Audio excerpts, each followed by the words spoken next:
What is Society 3.0? What does it mean for us? What does it mean for existing organizational thinking, existing corporations, existing business models, anything you can think of?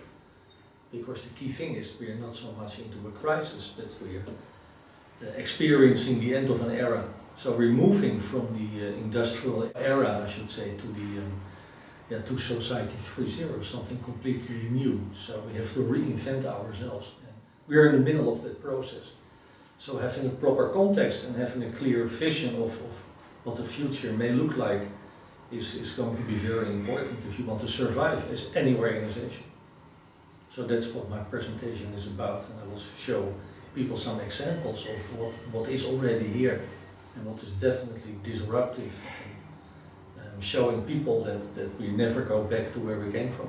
The way we educate people at this moment is basically based on an industrial process and was conceived about 200-300 years ago.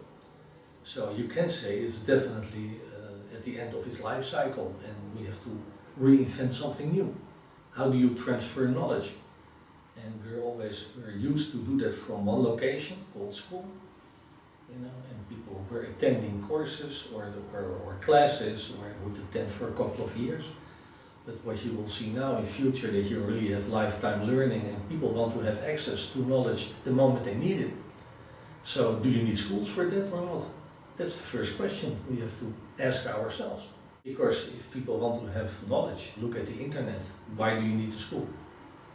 That's question number one. As a location, as a site, as a venue, where knowledge is being transferred.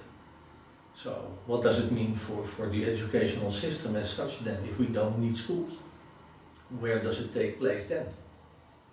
The educational process. So that goes even beyond thinking about the influence of MOOCs and whether you should involve yourself in those kinds of activities.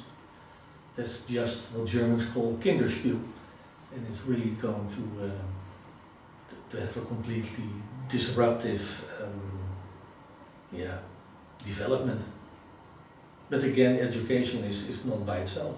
It's the same thing for the publishing industry, it's the same thing for manufacturing. Think of 3D printing and stuff like that. It's basically, it hits us all.